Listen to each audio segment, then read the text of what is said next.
Всем привет! Если вы хоть немного фанатеете от игр, то это видео будет для вас особенно интересно, потому что у меня тут сразу 3 игровых монитора LG Ultra Gear. У первого частота развертки сумасшедшая 240 Гц, у второго 144 и VA матрица, а третий действительно мечта. 34 дюйма, Nano IPS, разрешение 3440 на 1440 и при этом тоже 144 Гц. Всеми ими я реально пользовалась, так что сейчас расскажу о своих впечатлениях и плюсах-минусах этих мониторов.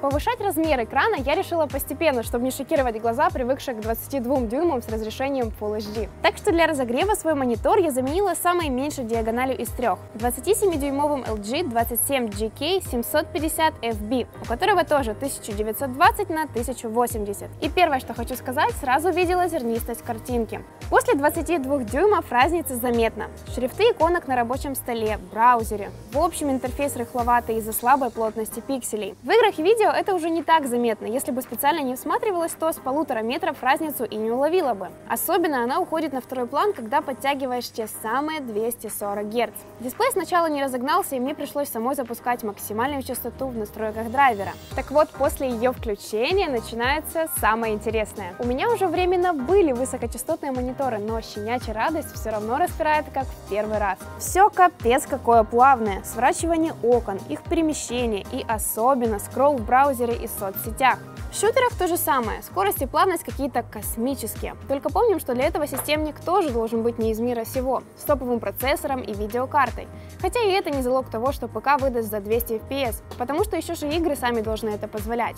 Бывает такое, что у некоторых установлен лимит, и выше определенной частоты не прыгнуть, а тогда и смысла не будет в таком мониторе. После частоты развертки второй убер-фишкой для геймера является время отклика в 1 миллисекунду. Только активируется единичка в режиме Motion Blur Reduction, после чего картинка становится темнее, а время перехода от серого к серому, GTG, уменьшается с 2 миллисекунд до 1. Ускоряется этот переход за счет вставки черного кадра, из-за чего появляется мерцание. Его видно на камеру, для глаза это не очень хорошо. Так что если ты не про-геймер и на кону не стоит $100 000 за победу в матче, то вряд ли ты захочешь жертвовать яркостью и садить глаза. 2 миллисекунды и так отличное время. Кстати, о жертвах. Естественно, такую высокую частоту развертки тут дает TN-матрица, которая не славится суперточной цветопередачей и вот этим всем. В этом плане она обычная, вот не убавить, не прибавить. Яркости много, утечки подсветки незначительные, так что фильмы смотреть вполне ок. Как для TN, углы обзора хорошие, заявлены 170 на 160. Если сильно изворачиваться, картинка все равно желтит, особенно когда снизу смотришь. Но с точки зрения пользователя все видно хорошо, с такой-то гибкой настройкой. Монитор очень легко наклоняется и крутится во все стороны. Я сразу поняла, что ножка меня порадует еще на этапе сборки, когда она без отвертки просто стала на место и собралась одним винтом.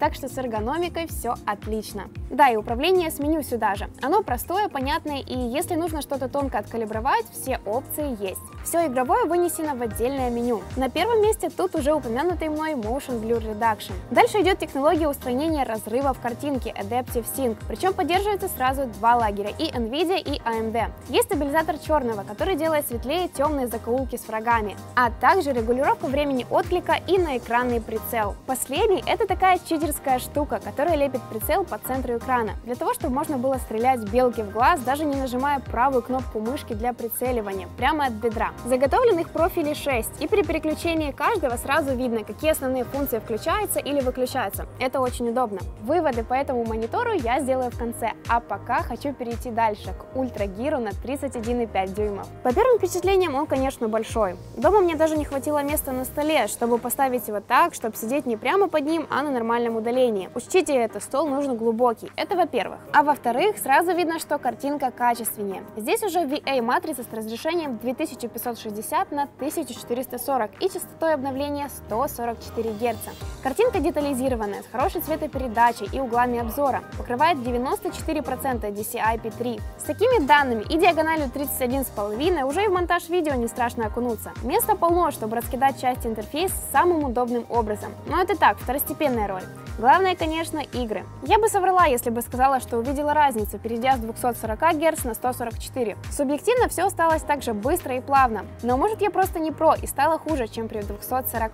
В любом случае картинка классная. С огромной площадью, с высокой частотой развертки и временем откликов 5 миллисекунд. Разгон до одной есть, тоже через Motion Blur Reduction, так что вы поняли. Быстрых профилей 4, есть поддержка AMD FreeSync для борьбы с разрывами изображения. В остальном меню полностью такое же, как и у предыдущего монитора. Насчет нагрузки на железо рекомендация такая же. Чем мощнее железо, тем лучше. Учитывая Quad HD разрешение, системник будет пыхтеть для 144 FPS. И вот на этой воодушевляющей ноте я хочу перейти к гвоздю программы, широченному 34-дюймовому изогнутому монитору с разрешением 3440 на 1440 и частотой развертки 144 Гц. Но самое интересное, что построен он на матрице Nano IPS.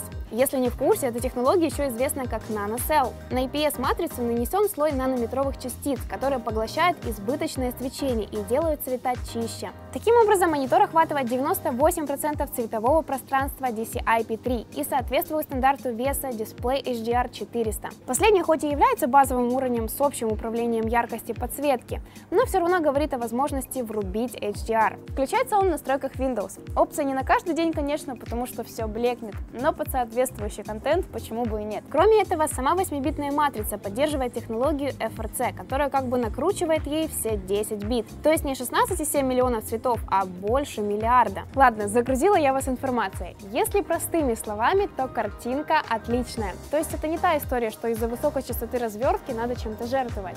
При всех этих геймерских фишках ты не то что не теряешь в красоте того, что видишь, ты получаешь даже больше. Пикселей много, все четко, частота в 144 Гц дает плавность, время отклика 5 миллисекунд и погружение. Мне прям очень понравился эффект погружения в изогнутый экран. Главное расстояние четко подобрать, и он реально окутывает. При этом у него высота как раз что надо. 31,5 высоковатый, поначалу давит своим авторитетом, а тут все хорошо. Еще из интересного заметила за собой, что настройки графики вообще уходят на второй план. Когда железо не вытягивает разрешение, без сомнения скручивая настройки, лишь бы 144 FPS было. И вот это сочетание плавности и погружения, я не знаю, как вам еще его описать, нужно пробовать. Итого, кому какие мониторы могу советовать? 27-дюймовый точно не каждому. Это нишевая модель, у которой главный недостаток – слабая детализация в системе или браузере, а главный плюс – нереальная частота в 240 Гц. Если вы уверены, что железо и сама игра потянет столько FPS и точно уверены, что вам столько нужно вообще, то да, это один из лучших вариантов с такой герцовкой. У него все хорошо с дизайном, меню, откликом, поддержкой Adaptive Sync и есть геймерские штучки, такие как стабилизация черного или экранный прицел. 31,5-дюймовый уже более универсальный монитор. Детализация и вообще картинка у него лучше, за что спасибо VA-матрице и Quad HD разрешению. Он и для просмотра контента хорош, для монтажа и гейминга. Все игровые фишки предыдущего на месте, разве что частота развертки не 240, а 144. Но поверьте, и это отлично.